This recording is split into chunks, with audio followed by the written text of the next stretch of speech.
Hello बच्चों, क्या हाल चाल। सब बढ़िया हो रखे हैं। तो जल्दी से पेन और कॉपी निकाल लो क्योंकि आज हम एनसीईआरटी एक्सरसाइज 1.1 को कंप्लीट करने वाले हैं। पिछली वीडियो में हमने क्वेश्चन नंबर 7 तक कंप्लीट किया था। इस वीडियो में हम क्वेश्चन नंबर 8 से शुरू करेंगे और कंप्लीट करेंगे एक्सरसाइज को। ठीक है, तो हमें क्वेश्चन नंबर 8 क्या दे रखा है।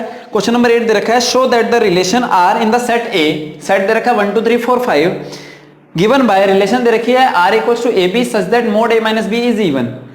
इसको इक्विवेलेंस प्रूव करना है। ठीक है, और इसके बाद ये भी बात प्रूव करनी है कि जो 1 3 5 हैं ये अपने आप से रिलेट कर रहे हैं, 2 4 ये दोनों भी अपने आप से रिलेट कर रहे हैं, और 1 3 5 का कोई भी एलिमेंट 2 4 के किसी भी एलिमेंट से रिलेट नहीं कर रहा है। ठीक है, तो पहली चीज एक राज की बात बताता हूं मैं आपको आज। राज की बात ये है कि 0 एक इवन नंबर होता है। आज तक हो सकता है आपने ये पढ़ा हो कि 0 इवन नहीं होता, 0 neither be even not be odd. बहुत बड़ी बात नहीं है, ऐसा बच्चे पढ़ के आ जाते हैं, लेकिन 0 एक इवन नंबर होता है। कोई भी नंबर जो 2 से डिविजिबल है वो इवन होता है, 0 भी 2 से डिविजिबल है, that's why 0 is an even number. ठीक है, यहां पे उसकी नीड पड़ने वाली है। देखो, अगर मैं इसको ले आऊं किसमें, रोस्टर फॉर्म में। रोस्टर फॉर्म में लाने के लिए क्या होना है, a माइनस बी करने पर इवन आना चाहिए। अगर मैं 1 माइनस 1 करूं तो 0 आएगा, 0 इवन है तो 1 1 हो गया। 2 माइनस 2 करूं तो 0 आएगा, 0 एक क्या है, इवन नंबर है तो 2 2 भी हो गया। इसी तरीके से 3 3 4 4 और 5 5 भी हो जाएगा क्योंकि सेट नंबर ए में 1 से लेकर 5 तक दे रखे हैं। अब हमें ए और बी इस तरीके से लेने कि इन दोनों का जो डिफरेंस है वो इवन आए। ठीक है, 1 में से 3 माइनस करूंगा आएगा -2, -2 का मोड करूंगा आएगा 2, 2 इवन नंबर है तो 1 3 हो गया। इसी तरीके से 1 में से 5 माइनस करूंगा तब भी इवन आएगा, 2 में से 4 माइनस करूंगा तब भी इवन आएगा। अच्छा, 3 में से 1 माइनस करूंगा will get an even number. अच्छा, 3 में से 5 माइनस करूंगा तो -2 आएगा और उसका मोड करेंगे तो 2 आएगा, वो भी इवन है तो 3 5। इसी तरीके से if we subtract 2 from 4 will get an even number. अच्छा, 4 में से 2 हो गया। अच्छा, 5 में से 1 माइनस करूंगा तो क्या आएगा, इवन आएगा। 5 में से 3 माइनस करूंगा तो भी क्या आएगा, इवन नंबर आएगा। तो फिलहाल हमारे पास रोस्टर फॉर्म आ गई। अब इक्विवेलेंस के लिए क्या होना चाहिए, इक्विवेलेंस के लिए रिफ्लेक्सिव, सिमेट्रिक और ट्रांजिटिव तीनों होने चाहिए। रिफ्लेक्सिव के लिए क्या होता है कि हर एक एलिमेंट अपने आप से रिलेट करना चाहिए। तो देखो, 4 रिफ्लेक्सिव रिलेशन, 4 रिफ्लेक्सिव रिलेशन। देखो, हर एक एलिमेंट अपने आप से रिलेट करना चाहिए। 1 1 से कर रहा है, 2 2 से कर रहा है, 3 3 से कर रहा है, 4 4 से कर रहा है, 5 5 से कर रहा है रिलेट। ठीक है, तो ये क्या है, हर एक एलिमेंट अपने आप से रिलेट कर रहा है। तो क्या लिखोगे, since A belongs to R for every A belongs to set A, hence R is a reflexive relation। ठीक है, सिमेट्रिसिटी पे आते हैं। देखो, 4 सिमेट्रिक रिलेशन।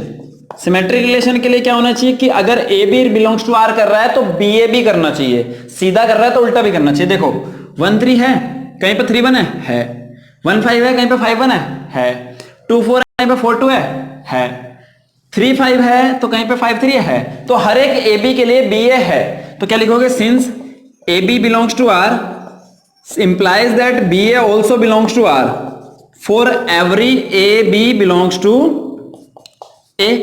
ठीक है ना, hence R is symmetric, R is symmetric relation। R क्या है, एक सिमेट्रिक रिलेशन है। अब आते हैं ट्रांजिटिविटी पे। देखो, 4 ट्रांजिटिविटी।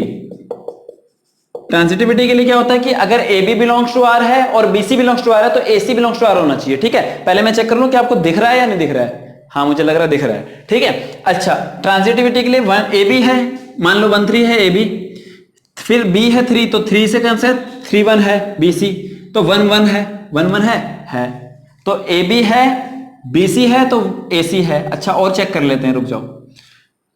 अच्छा, ये देखो, जैसे 1 5 है, 5 3 है तो 1 3 होना चाहिए, 1 3 भी है तो ए बी है, बी सी है तो ए सी भी है। 2 4 है, 4 2 है, ए बी है, बी सी है तो ए सी, मतलब 2 2 भी होना चाहिए, देखो है। 3 1 है, 1 3 है तो 3 3 होना चाहिए, वो है। ठीक है, तो हर एक ए बी और B C related to R के लिए A C is related to R है। तो क्या लिखोगे, since A B belongs to R and BC belongs to R implies that AC also belongs to R for every A, B, C belongs to set A. Hence R is transitive relation. R क्या है? एक transitive relation है। अब देखो R एक reflexive relation भी है, symmetric relation भी है, ट्रांजिटिव रिलेशन भी है, तो R क्या हो गया? एक इक्विवेलेंस रिलेशन हो गया। तो आप लास्ट में क्या लिख दोगे? Since R is reflexive, symmetric and transitive relation, therefore R is an equivalence relation. अब उसने कहा था कि 1 3 5 अपने आप से रिलेट कर रहे हैं, देखो 1 1 से कर रहा है, 3 3 से कर रहा है, 5 5 से कर रहा है, 2 4 अपने आप से कर रहे हैं, देखो 2 2 से कर रहा है, 4 4 से कर रहा है, तो ये सारे एलिमेंट अपने आप से रिलेट कर रहे हैं। अब 1 3 5 2 4 से करेंगे क्या? देखो 1 2 से कहीं नहीं करेगा, क्यों? क्योंकि इनके बीच का डिफरेंस ओड आ रहा है और हमें इवन लाना था। 3 2 से नहीं करेगा, डिफरेंस ओड है। 2 3 4 से भी नहीं करेगा, क्यों? डिफरेंस ओड है। तो ये ऑटोमेटिकली प्रूव हो गया कि ये और ये हर एक एलिमेंट अपने आप से रिलेट कर रहे हैं, लेकिन आपस में कोई भी रिलेट नहीं करता है। ठीक है, now let us see question number 9। Question number 9 given है, show that each of the relation R in set A equals x belongs to z such that x is greater than equal to 0 and less than equal to 12।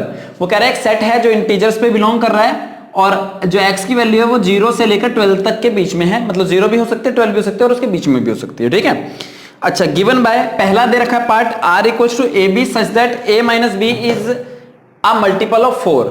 ठीक है, और फिर वो कह रहा है कि एक पार्ट दूसरा भी दे रखा है, उसके बाद कह रहा है इज एन इक्विवेलेंस रिलेशन। इसको इक्विवेलेंस प्रूव करना है, साथ में find the set of all elements related to 1 in each case, और वो सारे एलिमेंट्स निकालने हैं जो 1 से रिलेट कर रहे हैं दोनों केस में। एक मैं पढ़ाऊंगा, एक आप खुद करेंगे, सेकंड वाला आप खुद करेंगे, फर्स्ट मैं देखता हूं।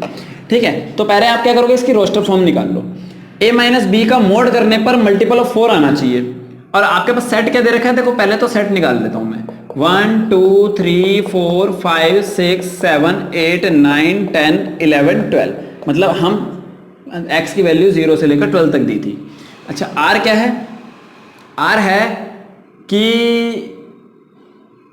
a माइनस बी का मोड करने पर क्या आ जाए? मल्टीपल ऑफ 4 आ जाए। 4 का मल्टीपल आना चाहिए, तो 1 में से 5 माइनस करूंगा, क्या आएगा? माइनस का 4, माइनस का 4 का मोड करूंगा, 4 आ जाएगा। 4 का मल्टीपल है, यानी कि 1 5 हो गया। एक मिनट, पहले तो ये देखते हैं कि 1 माइनस 1 करूंगा, क्या आएगा? 0। क्या 0 4 का मल्टीपल है? 4 का मल्टीपल का मतलब जो 4 के टेबल में आता हो या 4 से डिवाइड होता हो, है ना? तो 0 4 से डिवाइड होता है, 0 4 का मल्टीपल है। ठीक है, 0 हर किसी का मल्टीपल होता है। तो 2 2 भी हो गया, इसी तरीके से 3 3 भी हो गया, तो ऐसे करते करते 12 12 तक तो हो गया। ठीक है, अच्छा आगे देखते हैं। a माइनस बी करने पर 4 का मल्टीपल आना चाहिए। 1 में से 5 माइनस करूंगा, माइनस 4 आएगा, उसका मोड करूंगा तो 4 आ जाएगा। अच्छा, इसी तरीके से 1 में से 9 माइनस करूंगा तो भी 8 आएगा। 8 4 का मल्टीपल है। 1 में से और कुछ नहीं कर सकता, 2 में से और क्या कर सकता हूं भाई? 2 में से क्या कर सकता हूं? 2 में से 6 करूंगा तो 4 आएगा, और 2 में से 10 करूंगा तो 8 आएगा।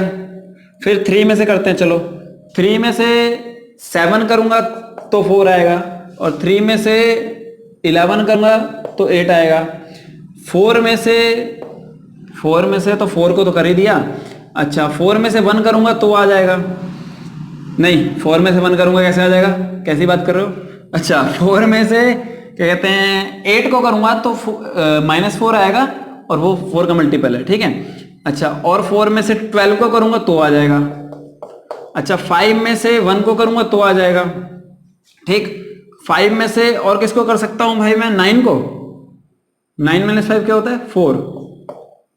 हाँ ठीक है। अच्छा, 6 में से क्या माइनस करो कि आ जाए 4 का मल्टीपल? 6 में से 2 कर सकता हूं। अच्छा, और 4 का मल्टीपल लाना है भाई, 6 में से 10 कर सकता हूं। 7 में से 3 कर सकता हूं, और 7 में से 11 भी कर सकता हूं। 11 - 7 क्या होता है? 4 होता है। ठीक है, अच्छा, 8 में से मैं कर सकता हूं 4 को माइनस। अच्छा, 8 में से 8 को तो कर ही दिया है। 8 में से 12 को भी कर सकते हैं। 9 में से 5 को कर सकते हैं। अच्छा, 9 में से 1 को भी कर सकते हैं। ठीक है, और 9 में से आप और किसी को नहीं कर सकते। 10 में से 2 को कर सकते हैं। 10 में से 6 को कर सकते हैं। अच्छा, 11 में से 3 को कर सकते हैं, और 11 में से 7 को कर सकते हैं। 12 में से 1 को नहीं कर सकते, 12 में से 2 को भी नहीं कर सकते, 12 में से सीधे 4 को कर सकते हैं, और 12 में से कर सकते हैं 8 को कर सकते हैं, बस भैया बहुत हो गया। ठीक है, अच्छा रिफ्लेक्सिव चेक करना है, मैं वर्बली बताऊंगा। देखो 1 1 है, 2 2 है, 3 3 है, 12 12 तक है, हर एक एलिमेंट अपने आप से रिलेट कर रहा है, यानी कि ए बिलोंग्स टू आर है for every A belongs to set A. ठीक है, तो ये रिफ्लेक्सिव है। सिमेट्रिक के लिए ए बी है तो बीसी होना, बी ए होना चाहिए। 1 5 है तो कहीं पे 5 1 है, 1 9 है तो कहीं पे 9 1 है 2 6 है तो कहीं पे 6 2 है, 6 2 6 2 6 2 6 2, ये रहा, मिल गया। तो सीधा माइनस करो या उल्टा माइनस करो, मोड करके तो वही चीज आएगी ना। तो ये क्या है, सीधा है तो उल्टा भी है, मतलब ए बी है तो बी ए है तो सिमेट्रिक भी है। ट्रांजिटिव के लिए क्या होता है, ए बी है बी सी है तो ए सी होना चाहिए। देखो 1 5 है फिर 1 9 है तो 1 9 होना चाहिए, खुद ही है। अच्छा 2 6 है, अच्छा 6 10 है तो 2 10 होना चाहिए कहीं पे, 2 10 2 10 2 10 2 10, ये रहा। ठीक, इसी तरीके से 3 7 है, 7 3 है तो 3 3 होगा। अच्छा 3 7 है, 3 11 है तो सॉरी 3 7 है तो 7 से चेक करो कहीं पे, 7 11 है तो 3 11 है, मतलब ए बी है बी सी है तो ए सी भी है, तो ये ट्रांजिटिव भी है। तो देखो सिमेट्रिक भी हो गया, रिफ्लेक्सिव भी हो गया, ट्रांजिटिव भी हो गया, तो ये क्या हो गया, एक इक्विवेलेंस रिलेशन हो गया। दूसरे वाले में बोल रहा था वो, इसके दूसरे पार्ट में कि ऐसा, दूसरा पार्ट इन द सेंस इसका ये भी कह रहा था कि हर एक एलिमेंट ऐसा सेट निकालो जो 1 से रिलेट करते हो। तो देखो सेट ऑफ ऑल एलिमेंट्स, अगर आपने इक्विवेलेंस क्लास वाली वीडियो देखी हो तो ये एक तरीके से 1 की इक्विवेलेंस क्लास पूछ रहा है, रिलेटेड टू 1, दैट इज, इससे डिनोट करते हैं इक्विवेलेंस क्लास को। देखो 1 से एक तो 1 रिलेट कर रहा है, 1 से 5 रिलेट कर रहा है, 1 से 9 रिलेट कर रहा है, और 1 से कौन कर रहा है भाई, मेरे ख्याल तो यही कर रहे हैं। ठीक है, तो ये क्या आ गया इसका आंसर। सेकेंड पार्ट आप खुद करेंगे। ठीक,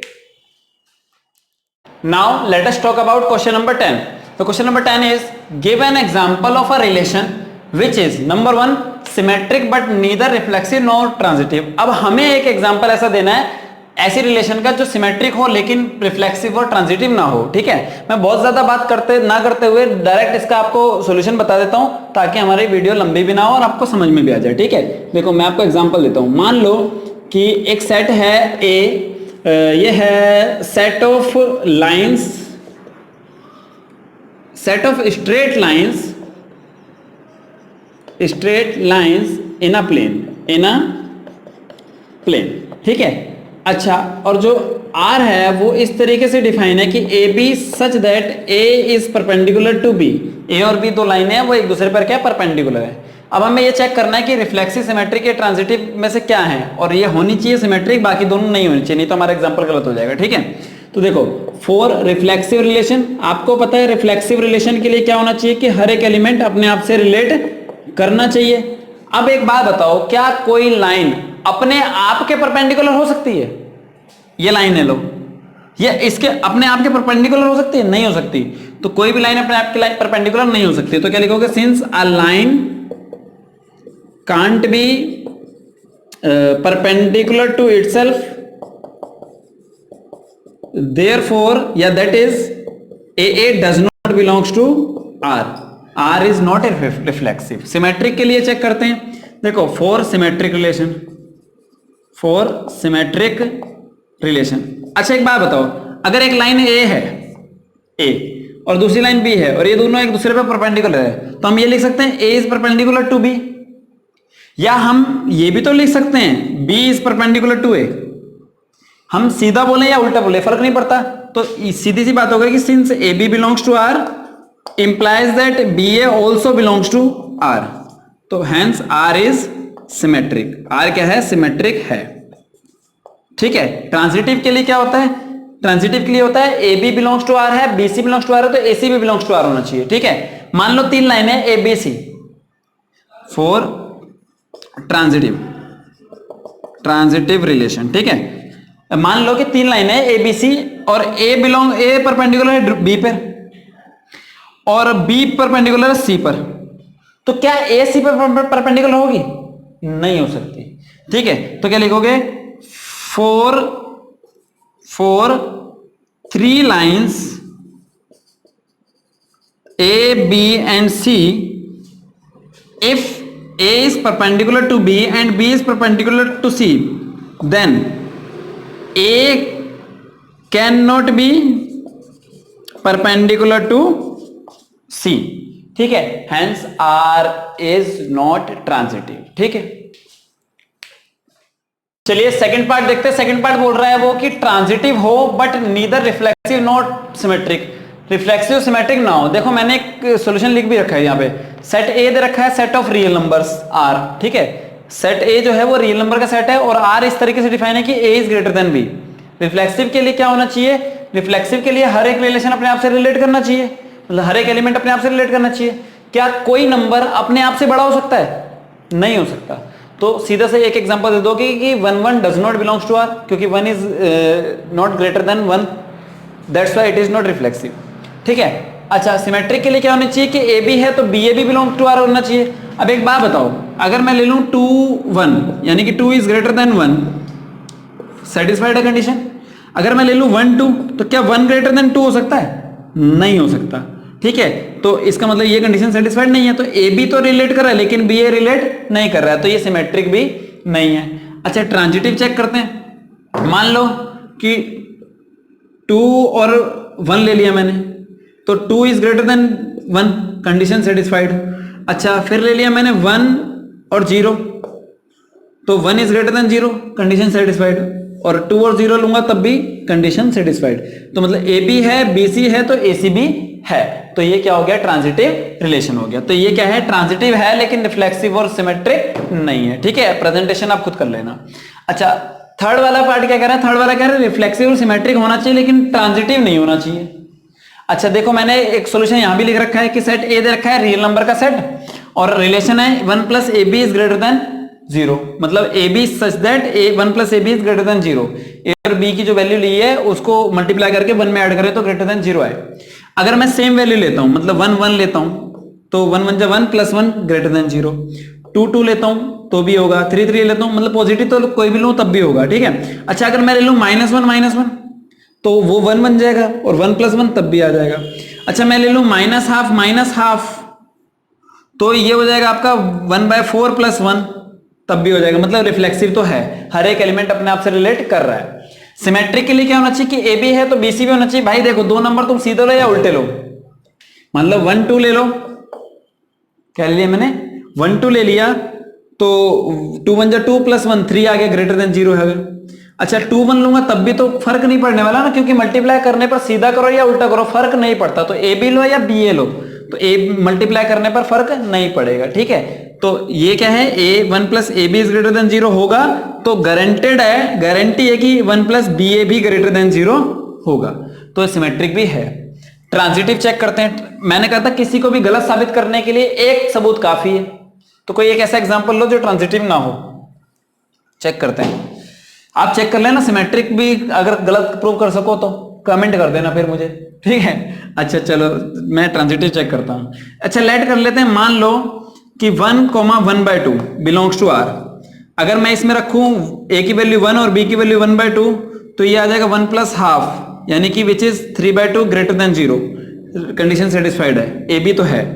अच्छा, बी सी भी ऐसे लेना कि हो, तो बी तो 1/2 लेना, सी ले लिया, चलो मैंने -1।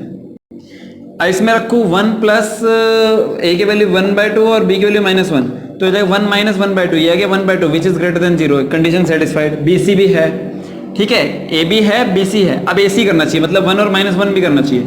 अगर 1 और -1 ले लूं मैं, तो 1 प्लस 1 इंटू बी की वैल्यू लेनी है -1, ठीक है। तो 1 - 1 क्या आ गया? 0, 0 is greater than 0, not possible, ठीक है। तो ट्रांजिटिव नहीं है, ठीक है, समझ में आ गया। चलिए, फोर्थ पार्ट क्या है? फोर्थ पार्ट है रिफ्लेक्सिव और ट्रांजिटिव होना चाहिए रिलेशन लेकिन सिमेट्रिक नहीं होना चाहिए, ऐसा एग्जांपल देना है। तो देखो, मैंने मान लिया कि एक सेट है 1 2 3 और आर है A B such that A is less than equal to B, ठीक है। अगर मैं इसको रोस्टर फॉर्म में लिखूं तो हर एक एलिमेंट अपने आप के इक्वल होता है, तो 1 1 ले सकते हैं हम, 2 2 ले सकते हैं, 3 3 ले सकते हैं, क्योंकि यहाँ पर इक्वल वाली कंडीशन सेटिस्फाइड है। अच्छा, फिर ऐसे लेना है कि ए छोटा होना चाहिए बी से, तो 1 2 ले सकते हैं, ए छोटा है बी से, 1 3 भी ले सकते हैं, 2 3 ले सकते हैं, बस, ठीक है। अब देखो, 1 1 है, 2 2 है, 3 3 है, रिफ्लेक्सिव है। अच्छा, 1 2 है तो 2 1 नहीं है कहीं भी, तो सिमेट्रिक नहीं है। अच्छा 1 1 है, 1 2 है, तो 1 2 ये खुद ही है। अच्छा 1 2 है, 2 3 है, तो 1 3 ये रहा, तो ट्रांजिटिव भी है, मतलब ये रिफ्लेक्सिव भी है, ट्रांजिटिव भी है, लेकिन सिमेट्रिक नहीं है। ठीक है, अब फिफ्थ वाले पार्ट में आप थोड़ा सा इस्तेमाल करना दिमाग का और उसको करके देखना। ठीक है, और कमेंट बॉक्स में कमेंट करना, मैं आपको बता दूंगा कि आपका आंसर सही है या गलत है। ठीक है, late us see question number 11। मैं क्वेश्चन नंबर 11 पढ़ देता हूं पहले बुक से। Show that the relation R in the set A of the points in a plane given by R equals to P Q such that distance of the point P from the origin is same as the distance of point Q from the origin. ठीक है, is an equivalence relation. हमें ये prove करना है कि ये equivalence relation है। ठीक है, अब उसने क्या दे रखा है, उसने दे रखा है कि एक सेट है A all points in a plane, और आर दे रखा है PQ such that distance of the point P from the origin is same as the distance of the point Q from the origin. ठीक है, अच्छा अगर मैं इसको रोस्टर फॉर्म में लेके आऊं तो ये कुछ इस तरीके से बनेगा कि PQ सच दैट ओरिजिन से P की डिस्टेंस OP होती है, वो इक्वल है ओरिजिन से Q की डिस्टेंस OQ के, है ना। अच्छा अब आ जाओ for reflexive relation. Reflexive relation के लिए हर एक एलिमेंट अपने आप से रिलेट करना चाहिए। तो अगर मैं कहूं कि भाई for Q belongs to R, तो इसका मतलब क्या है कि OQ जो है वो OQ के इक्वल होना चाहिए, और OQ के इक्वल होगा। भाई मान लो कि एक प्लेन है, ये यहां पर AOC, ठीक है, और एक पॉइंट P है, एक पॉइंट Q है, एक पॉइंट R है, एक पॉइंट S है, ये हो गया OP, ये हो गया OQ, ये हो गया OR, ये हो गया OS। ठीक है, तो देखो वो कह रहा है कि OP OQ के इक्वल है, तो OQ तो OQ के इक्वल हो गई ना, तो हर एक एलिमेंट अपने आप से रिलेट कर रहा है। अगर मैं बोलूं PP बिलोंग्स टू R, तो इसका मतलब OP इक्वल होना चाहिए OP की कोई भी डिस्टेंस, किसी भी पॉइंट से ओरिजिन की डिस्टेंस अपने आप के बराबर तो होगी ना, तो इसका मतलब ये रिफ्लेक्सिव है। अच्छा for symmetricity, for symmetric relation के लिए क्या है, अगर मैं कहूं if OP OQ belongs to R, या कहूं कि PQ belongs to R, PQ belongs to R मतलब OP इक्वल है OQ के, तो इंप्लाइज दैट क्या QP बिलोंग्स टू R होगा। भाई एक बात बताओ, जब OP इक्वल है OQ के, तो OQ भी तो इक्वल होगा OP के। भाई ये वाली डिस्टेंस इस वाली डिस्टेंस के इक्वल है, तो ऑटोमेटिकली ये वाली डिस्टेंस भी इसके इक्वल हो गया ना, चाहे सीधा बोलो चाहे उल्टा बोलो, क्या फर्क पड़ता है। तो AB बिलोंग्स टू R है, तो BA बिलोंग्स टू R भी है, तो ये सिमेट्रिक भी है। ठीक है, ट्रांजिटिव चेक करते हैं, ट्रांजिटिव के लिए 3 हो जाएंगे। मैं कह रहा हूं कि अगर OP बिलोंग्स टू R है, मतलब OP इक्वल है OQ के, और OQ इक्वल है OR के, तो ऑटोमेटिकली OQ इक्वल होगा OR के। I am saying that if OP is equals to OQ and OQ is equals to OR, then OP is equals to OR, तो सीधी सी बात है ना कि भाई ये वाली डिस्टेंस इस वाली डिस्टेंस के इक्वल है, ये इसके इक्वल है, तो ऑटोमेटिकली ये भी तो इसके इक्वल होगी। तो AB बिलोंग्स टू R है, BC बिलोंग्स टू R है, तो AC बिलोंग्स टू R है, तो ये ट्रांजिटिव भी है। ठीक है, देखिए वीडियो और ये बड़ी लंबी, तो हम आगे क्वेश्चन करेंगे वर्बली, मैं आपको समझाऊंगा, आप करके देखना। ठीक है, मैं आपको समझा देता हूं। देखो 12th नंबर का क्वेश्चन कह रहा है, show that the relation R defined in set A of all triangles. मतलब जो 12th क्वेश्चन में सेट दे रखा है, सेट है, ये है सेट ऑफ ट्राइंगल्स। ठीक है, और relation R T1 T2 such that T1 is similar to T2, मतलब वो कह रहा है कि T1 T2 such that T1 is similar to T2, मतलब दो ट्राइंगल है। ठीक है, तो ये इक्विवेलेंस प्रूव करना है। देखो क्या कोई भी ट्राइंगल अपने आप के सिमिलर होता है? हाँ, कोई भी ट्राइंगल अपने आप के सिमिलर होता है, तो रिफ्लेक्सिव हो गया। अगर दो ट्राइंगल हैं, एक है भाई T1 और एक है दूसरा T2, और ये दोनों सिमिलर हैं, तो मैं कहूं T1 is similar to T2, या मैं कहूं कि भाई T2 is similar to T1, AB बोलूं या BA बोलूं, मतलब T1 T2 बोलूं या T2 T1 बोलूं, है तो वो सिमिलर, तो ये सिमेट्रिक भी है। ठीक है, और यही मैं कहूं कि भाई तीन ट्राइंगल हैं, एक है T1, एक T2, एक T3, ठीक है, और वो कह रहा है कि T1 सिमिलर है T2 के और T2 सिमिलर है T3 के, मतलब T2 सिमिलर है किसके, T3 के, तो T1 भी तो सिमिलर होगा T3 के, तो इसका मतलब क्या हो गया, ये ट्रांजिटिव भी है। ठीक है, तो ये रिफ्लेक्सिव, सिमेट्रिक और ट्रांजिटिव है, तो इसका मतलब ये क्या है, इक्विवेलेंस है। 13th क्वेश्चन सुनते हैं। सेट है सेट ऑफ ऑल पॉलीगन्स, ठीक है, और रिलेशन है कि P1 P2 such that P1 and P2 have same number of side, मतलब सेट है पॉलीगन्स का सेट, जैसे ये ट्राइंगल्स का सेट है, और उस रिलेशन है कि अगर P1 और P2 दो पॉलीगन्स हैं तो उसमें नंबर ऑफ साइड बराबर है। अब किसी भी पॉलीगन में अपने आप के नंबर ऑफ साइड बराबर होंगी, बिल्कुल होंगी, तो ये रिफ्लेक्सिव हो गया। दो पॉलीगन है, एक है P1 दूसरा है P2, पहले में नंबर ऑफ साइड दूसरे के बराबर है, तो हम ये भी तो कह सकते हैं दूसरे में नंबर ऑफ साइड पहले के बराबर है, तो ये सिमेट्रिक भी है। और इसी तरीके से तीन पॉलीगन है, मान लो पहला पेंटागन है, दूसरा भी पेंटागन है, तीसरा भी पेंटागन है, तो पहले में 5 साइड है तो दूसरे में 5 साइड है, तो पहले और दूसरे में साइड बराबर है, दूसरे में 5 साइड है, तीसरे में 5 साइड है, तो दूसरे और तीसरे में साइड बराबर है, तो पहले में भी 5 है और तीसरे में 5 है, तो पहले और तीसरे में भी बराबर है, मतलब A B belongs to R है, B C belongs to R है, तो A C belongs to R है, तो ये ट्रांजिटिव भी है, तो ये इक्विवेलेंस हो गया। ठीक है, 14th क्वेश्चन में क्या कह रहा है, 14th क्वेश्चन में कह रहा है कि सेट दे रखा है एक्स वाई प्लेन में सेट ऑफ ऑल लाइंस, बहुत सारी लाइनें दे रखी हैं, आर है L1 L2 such that L1 is parallel to L2, दो लाइनें हैं L1 और L2, वो दोनों एक दूसरे के पैरेलल हैं। एक बात बताओ, रिफ्लेक्सिव के लिए हर एक एलिमेंट अपने आप से रिलेट करना चाहिए क्या? एक लाइन है L1, क्या ये अपने आप के पैरेलल हो सकती है? अगर दो लाइनें क्या हैं, एक कोइंसिडेंट है, तो क्या ये अपने आप के पैरेलल होगी? यार सीधी सी बात, अगर इसको ऐसे उठा के देखूं तो ये पैरेलल है ना? हाँ, तो हर एक लाइन अपने आप के पैरेलल होती है, तो L1 बिलोंग्स टू R है, A बिलोंग्स टू R है, तो रिफ्लेक्सिव है। अगर दो लाइनें हैं L1 L2, ये दोनों एक दूसरे के पैरेलल हैं, ठीक है, तो हम ये भी तो कह सकते हैं L2 L1 एक दूसरे के पैरेलल है। सीधा बोलो या उल्टा बोलो, यार लाइनें तो पैरेलल है ना, पहले कहूं ये ब्लैक वाली ये ब्लू वाली पैरेलल है, या फिर ये कह दो ये ब्लू वाली ये ब्लैक वाली पैरेलल है, तो फर्क पड़ता है क्या? नहीं पड़ता, तो ये सिमेट्रिक भी है। इसी तरीके से तीन लाइनें हैं, एक L1 एक L2 और एक L3, ठीक है, ये वाली पैरेलल है इसके, ये वाली पैरेलल है इसके, तो ये वाली पैरेलल होगी इसके, यार ऑब्वियसली होगी, ठीक है, तो ये क्या है, ट्रांजिटिव है, तो रिफ्लेक्सिव भी सिमेट्रिक भी ट्रांजिटिव भी है, तो ये क्या हो गया आपके पास, इक्विवेलेंस रिलेशन हो गया। ठीक है, 15th क्वेश्चन में आपको सेट दे रखा है, रिलेशन का रोस्टर फॉर्म दे रखी है, आपको खुद करना है। 16th क्वेश्चन देख लेते हैं, थोड़ा सा सही क्वेश्चन लगा मुझे। देखो 16th क्वेश्चन क्या है, वो कह रहा है कि भाई एक रिलेशन R है सेट ऑफ नेचुरल नंबर, मतलब सेट है सेट ऑफ नेचुरल नंबर्स का सेट, ठीक है, और R है 16th क्वेश्चन चल रहा है, ये R है A B such that A equals to B minus 2, B is greater than 6। तो चार ऑप्शन दे रखे हैं, इसमें से कौन सा सही है? पहला ऑप्शन है A 2 4 बिलोंग्स टू R, ठीक है, क्या ये इसके लिए सही है? अगर आप रखो B की वैल्यू 4, तो 4 माइनस 2 क्या आएगा? 2 आएगा, सेटिस्फाइड है, ठीक है। और मुझे पता है कि अगर आपका पेपर में क्वेश्चन आ जाता तो आप ये ऑप्शन लिख के आते, लेकिन ये गलत है। आप कहोगे क्यों?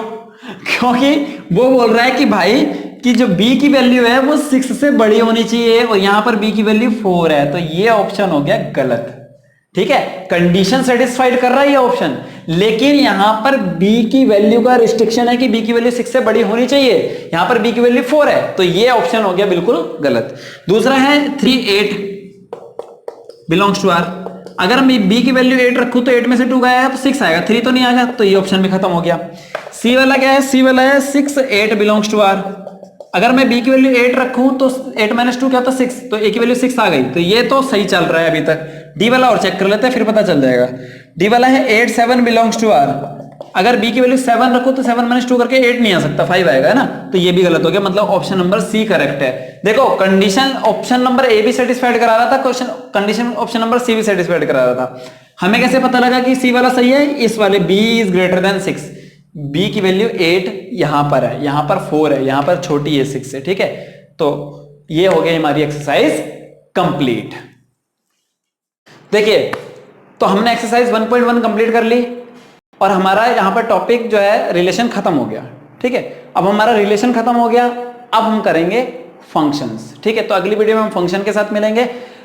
इसी तरीके से और भी वीडियोस पाने के लिए चैनल को सब्सक्राइब कर देना, क्लास के हर एक बच्चे को वीडियो शेयर कर देना। एक भी बच्चा छूटना नहीं चाहिए, क्योंकि एक भी बच्चा छूट गया संकल्प हमारा टूट गया। संकल्प नहीं तोड़ना है, पढ़ते रहिए, बढ़ते रहिए और बने रहिए अपने बजाज सर के साथ। वीडियो कैसी लगी कमेंट बॉक्स में लिख के जरूर बताइएगा। Thank you very much.